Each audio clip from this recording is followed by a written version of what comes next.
आपल्या सगळ्यांनाच माहिती आहे, गेले 1.5 वर्ष या अपात्रतेची सुनावणी ही सुप्रीम कोर्टामध्ये चालू होती आणि सुप्रीम कोर्टामध्ये मी, अनिल देसाई आणि आपले शिवसेनेचे सर्व वकील या सगळ्या प्रकरणाच्या बाबतीमध्ये न्यायालयीन लढाई लढणाऱ्या सगळ्या वकिलांना शिवसेना पक्षातर्फे मदत करण्याचं काम आम्ही दोघे करत होतो। आणि ही लढत ज्या वेळेला आपले ज्येष्ठ वकील कपिल सिब्बल हे शिवसेनेची बाजू मांडत होते, त्यावेळेला संपूर्ण देशाने जवळपास असं ठरवलं होतं की कपिल सिब्बल यांनी मांडलेले मुद्दे आणि ह्या मुद्द्यांमुळे ही गद्दार 16 लोकांची कंपनी 100% डिस्क्वालिफाय होईल, अशा प्रकारचं एक मत हे त्यावेळेला तयार झालं होतं। परंतु सुप्रीम कोर्टाने जो निकाल दिला, देसाई साहेबांनी सुनील प्रभूंच्या वतीने जी काही याचिका दाखल केली होती, त्या याचिकेमध्ये जो निकाल दिला, तो निकाल देताना आपले जे काही मुद्दे होते ते जवळपास सगळे मुद्दे अधोरेखित करून एक फ्रेम बनवून दिली होती की निकालाची अंमलबजावणी करण्याचा अधिकार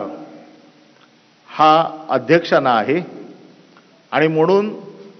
आम्ही ह्या निकालाची एक चौकट बनवतो आणि ही चौकट अध्यक्षांकडे पाठवतो आणि ह्या चौकटीत राहून अध्यक्षांनी आपला निर्णय द्यावा,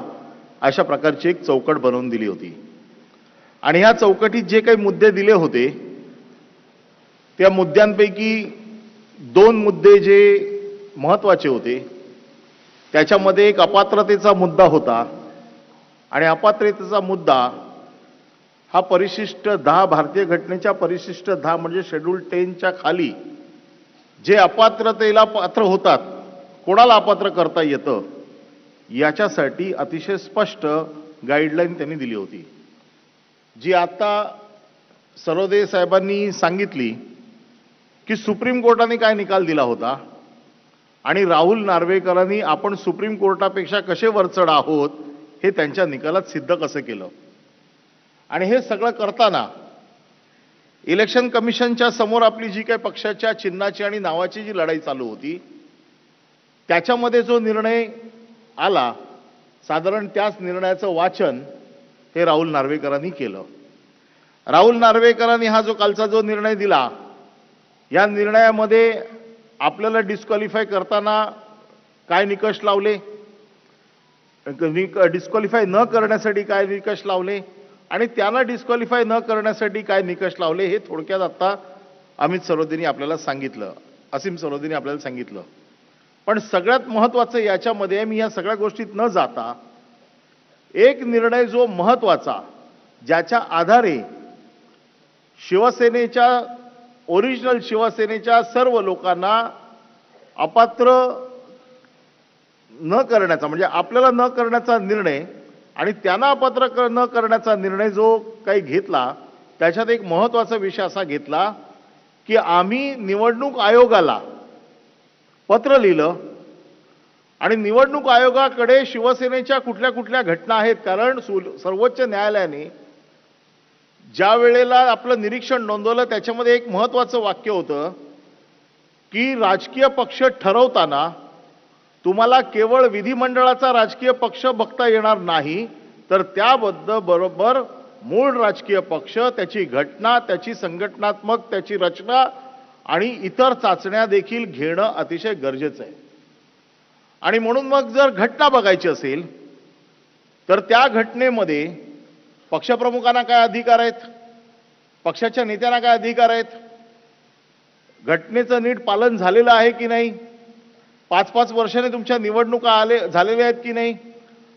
हे जे काही सगळे निकष आहेत हे तपासून घेण्याची गरज होती। आणि त्यांनी असं सांगितलं की आम्हाला निवडणूक आयोगाने असं सांगितलेलं आहे की 1999च्या नंतर आमच्याकडे रेकॉर्डवरती काही नाही आणि आमच्यावरती रेकॉर्डवरती काही नसल्यामुळे आम्ही असा निर्णय देतो की 1999ची जी घटना आहे ही तुमची शेवटची आहे आणि त्याच्यानंतर आमच्याकडे काही नाही. आणि त्या 1999च्या घटनेत सर्वोच्च अधिकार